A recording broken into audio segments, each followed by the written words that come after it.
A Christmas Eve Ghost Story, The Mezzotint by M.R. James. I love a nice old fashioned ghost story in the dark evenings of winter when I'm cozy at home with my cat.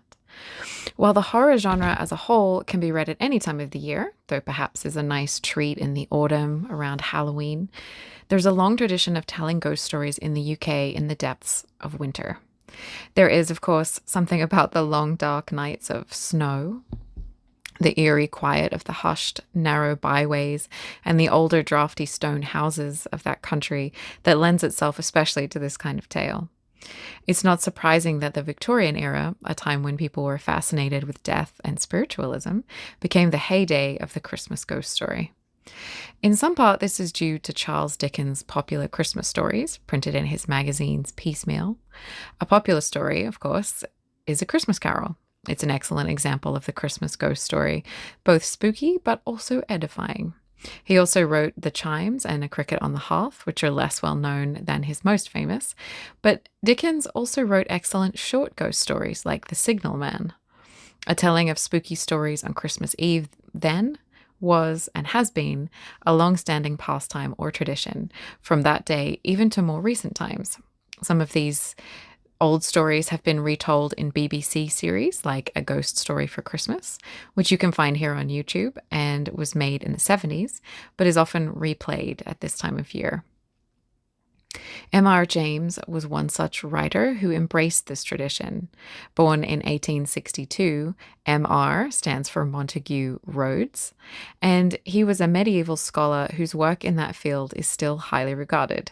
He was associated with Eton and King's College, Cambridge, where he wrote ghost stories to read to friends at Christmas Eve entertainments. His work was quite modern and fresh, breaking with some of the Gothic traditions that had come before in this ghost story genre, and often focusing on antiquarian or archaeological themes, and sometimes they have a hint of humor or realism to them as well. He's one of the masters of the ghost story genre, and his work is still loved and read today. As a little Christmas treat or for a little fun, I'm reading you one of his stories today. This is The Mezzotint.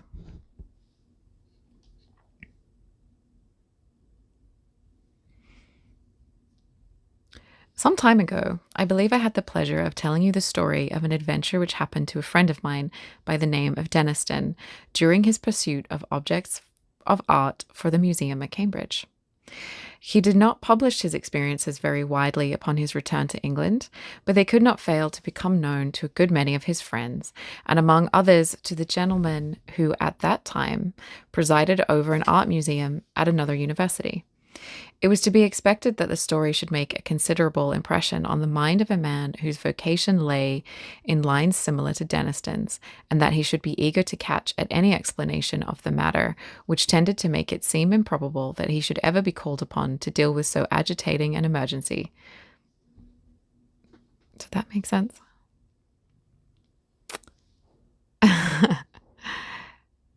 Okay. It was indeed somewhat consoling to him to reflect that he was not expected to acquire ancient manuscripts for his institution. That was the business of the Shelburnian Library. The authorities of that might, if they pleased, ransack obscure corners of the continent for such matters. He was glad to be obliged at the moment to confine his attention to enlarging the already unsurpassed collection of English topographical drawings and engravings possessed by his museum. Yet, as it turned out, even a department so homely and familiar as this may have its dark corners, and to one of these Mr. Williams was unexpectedly introduced. Those who have taken even the most limited interest in the acquisition of topographical pictures are aware that there's one London dealer whose aid is indispensable to their researches. Mr. J. W. Britnell publishes at short intervals very admirable catalogues of a large and constantly changing stock of engravings, plans, and old sketches of mansions, churches, and towns in England and Wales.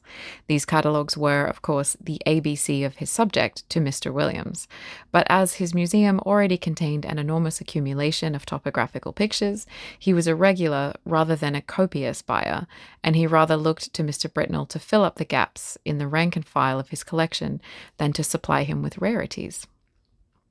Now, in February of last year, there appeared upon Mr. Williams' desk at the museum a catalogue from Mr. Britnell's Emporium, and accompanying it was a typewritten communication from the dealer himself.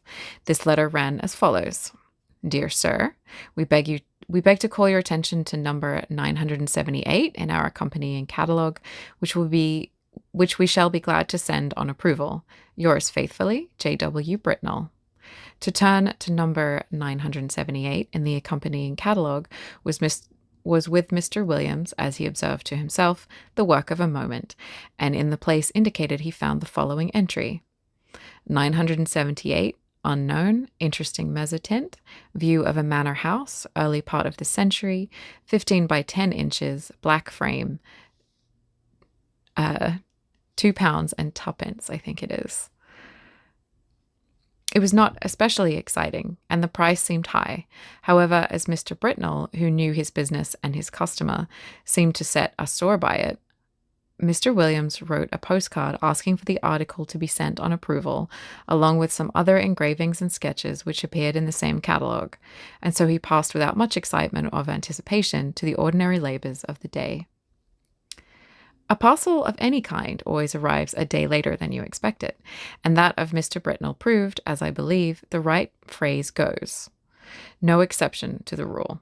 It was delivered at the museum by the afternoon of Saturday, after Mr. Williams had left his work, and was accordingly brought round to his rooms in college by the attendant, in order that he might not have to wait over Sunday before looking through it and returning such of the contents as he did not propose to keep.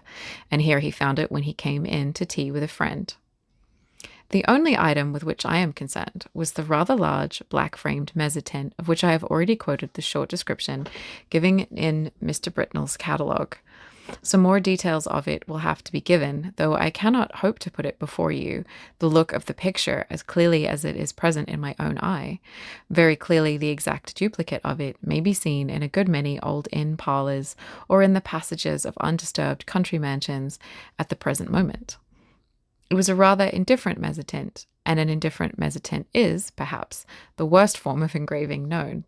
It presented a full-face view of a not very large manor house of the last century, with 3 rows of plain, sashed windows with rusticated masonry about them, a parapet with balls or vases at the angles, and a small portico in the centre.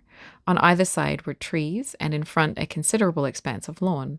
The legend AFW Sculptsit was engraved on the narrow margin, and there was no further inscription. The whole thing gave the impression that it was the work of an amateur. What in the world Mr. Britnell could mean by affixing the price to such an object was more than Mr. Williams could imagine. He turned it over with a good deal of contempt. Upon the back was a paper label, the left hand of which had been torn off.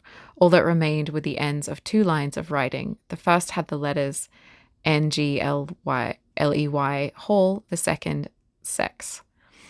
It would perhaps be just worthwhile to identify the place represented, which he could easily do with the help of a gazetteer, and then he would send it back to Mr. Britnell with some remarks reflecting upon the judgment of that gentleman. He lighted the candles, for it was now dark, made the tea, and supplied the friend with whom he had been playing golf, for I believe the authorities of the university I write of indulge in that pursuit by way of relaxation, and tea was taken to the accompaniment of a discussion which golfing persons can imagine for themselves, but which the conscientious writer has no right to inflict upon any non-golfing persons. The conclusion arrived at was that certain strokes might have been better, and that in certain emergencies neither player had experienced that amount of luck which a human being has a right to expect. It was now that the friend, let us call him Professor Binks, took up the framed engraving and said, "What's this place, William?"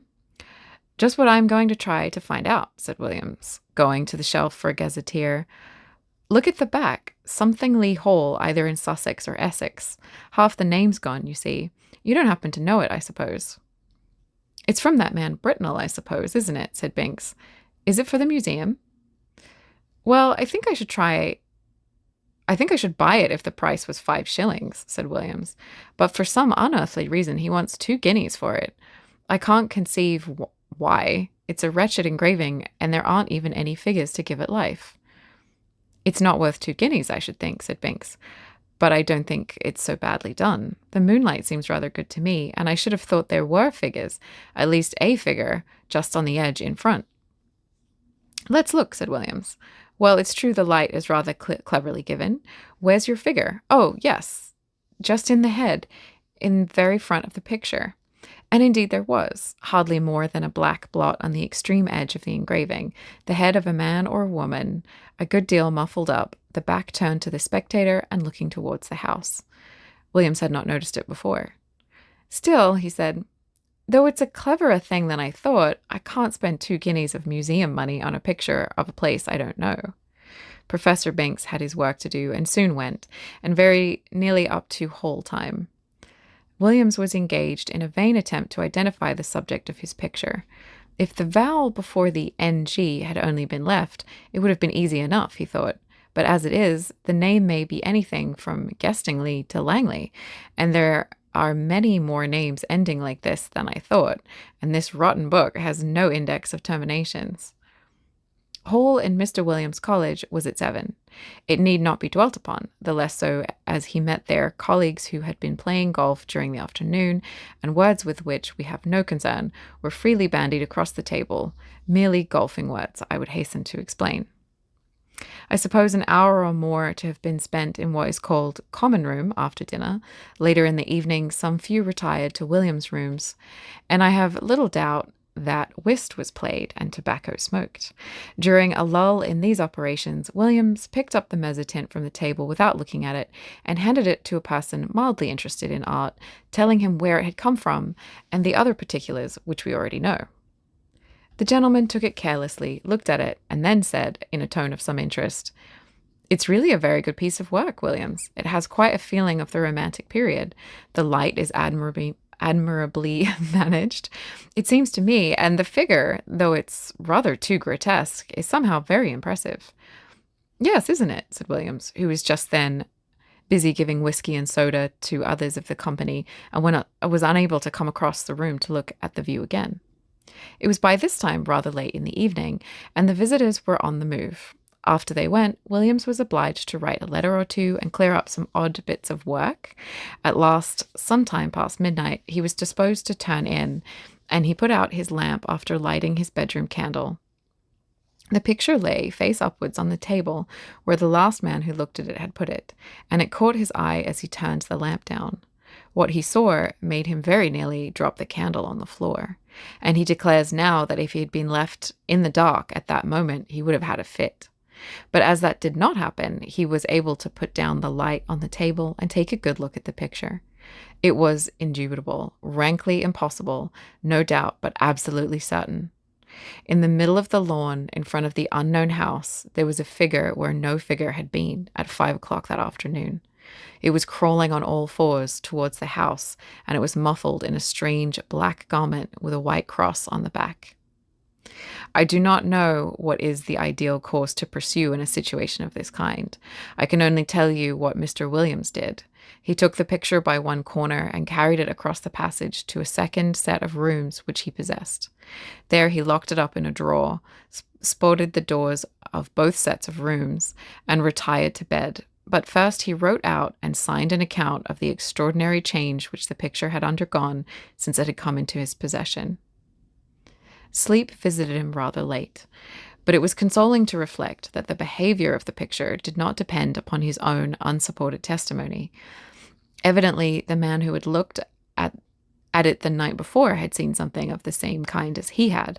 Otherwise, he might have been tempted to think that something gravely wrong was happening either to his eyes or his mind. This possibility being fortunately precluded, 2 matters awaited him on the morrow. He must take stock of the picture very carefully and call in a witness for the purpose, and he must make a determined effort to ascertain what house it was that was represented.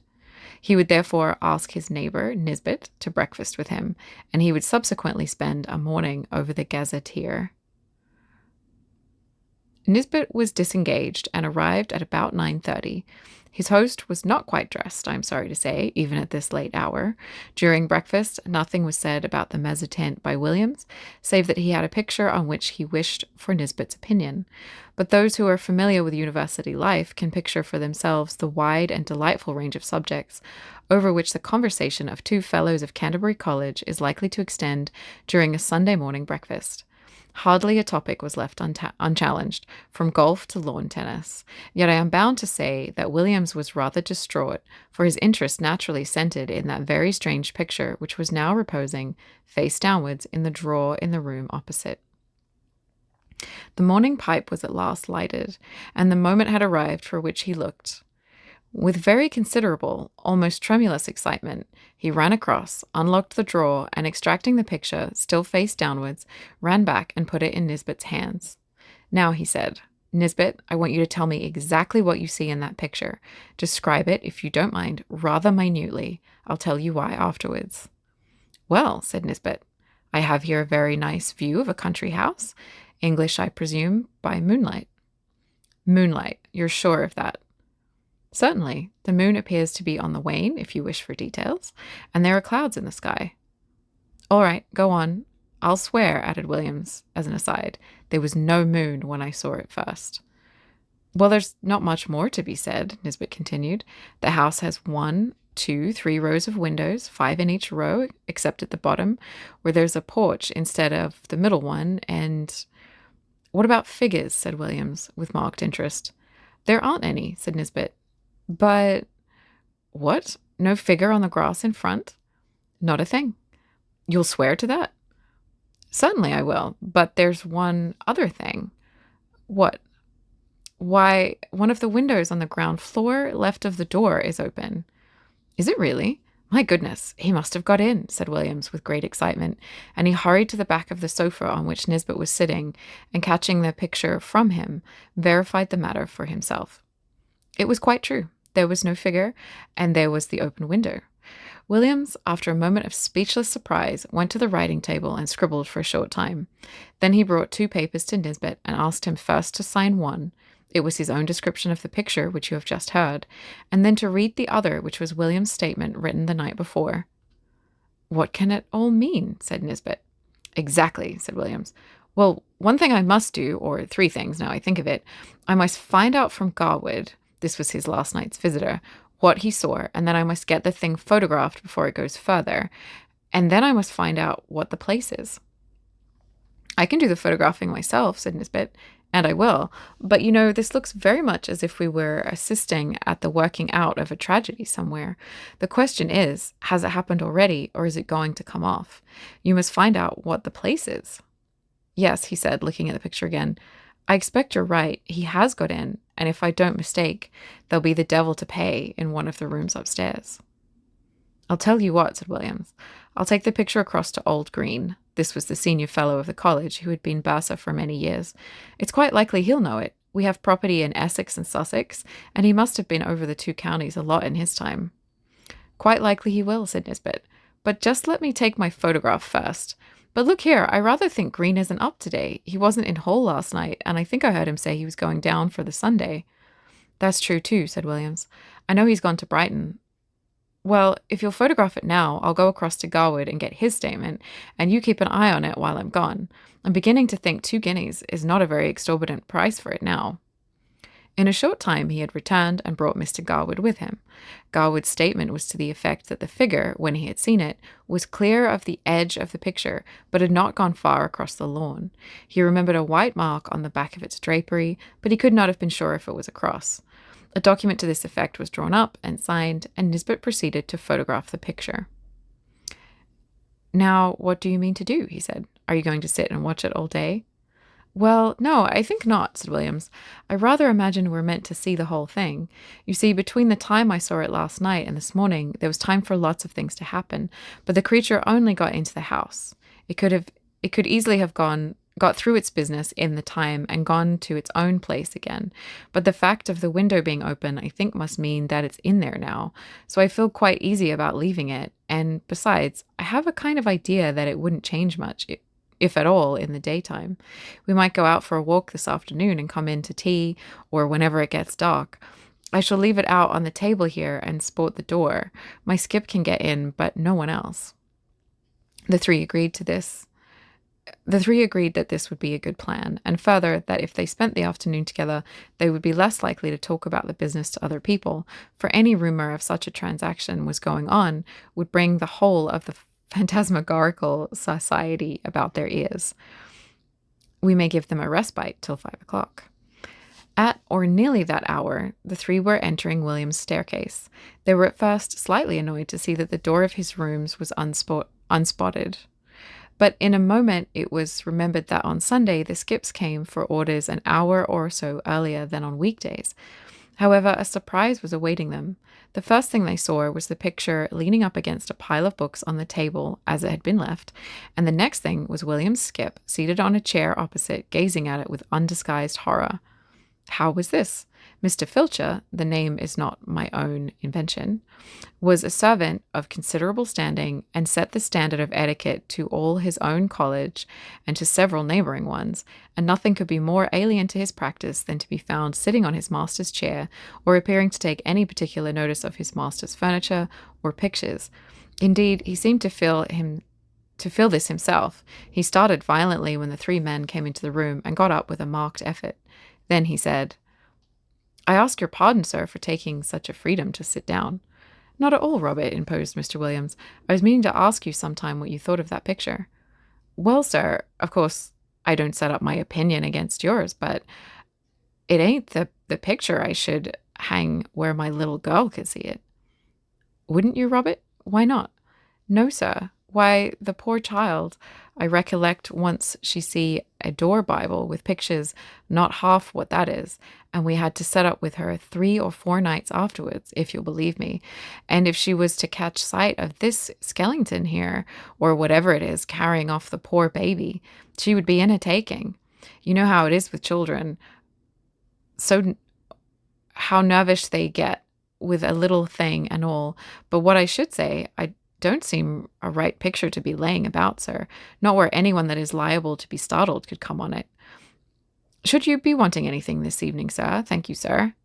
With these words, the excellent man went to continue the round of his masters, and you may be sure the gentleman whom he left lost no time in gathering around the engraving.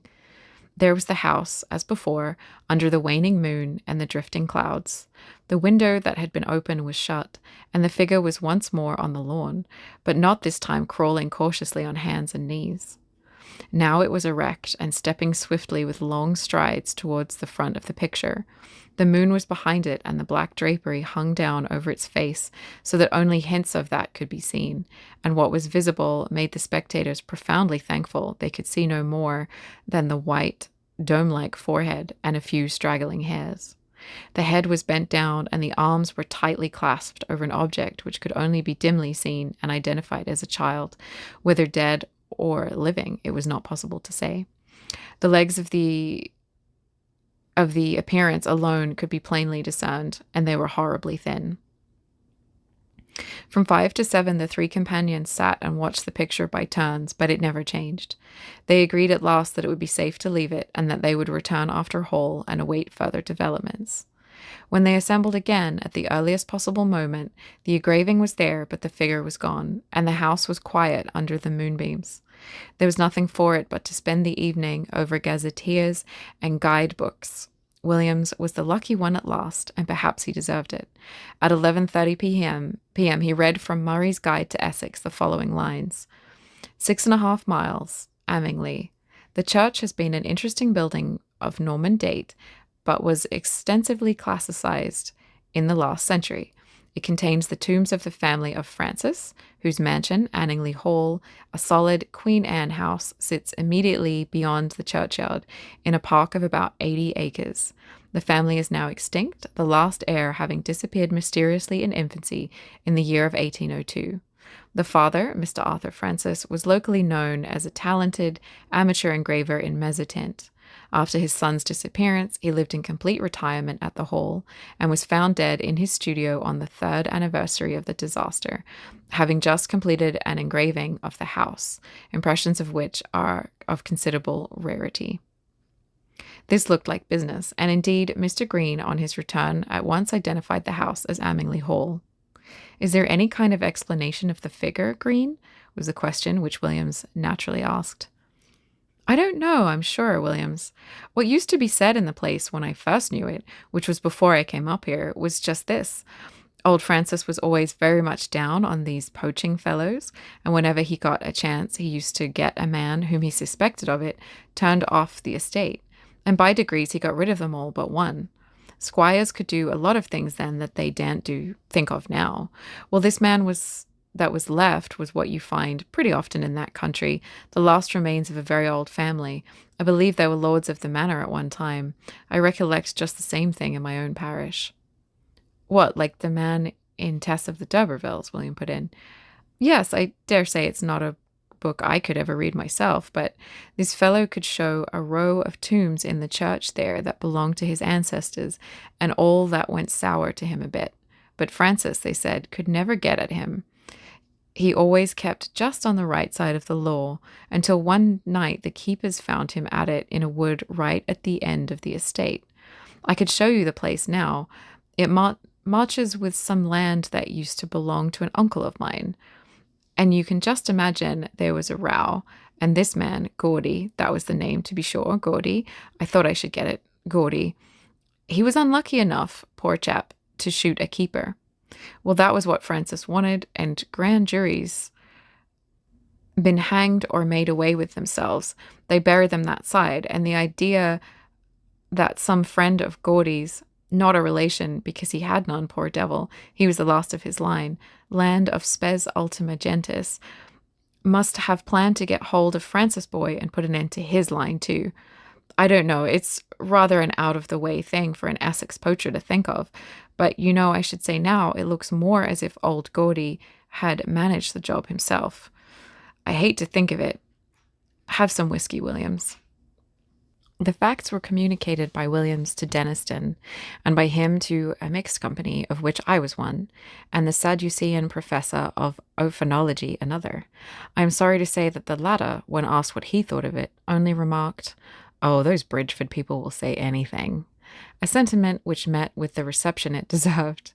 I have only to add that the picture is now in the Ashleyan Museum, that it has been treated with a view to discovering whether sympathetic ink has been used in it, but without effect.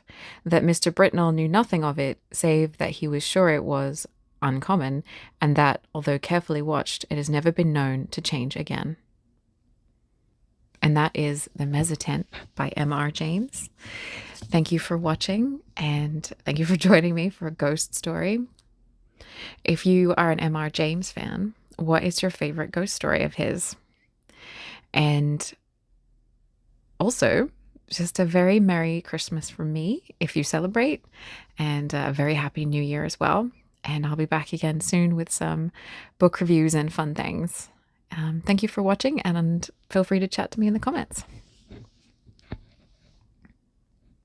You can check out some of my other videos. I also have another channel and socials, so you can find links below if you want more of that.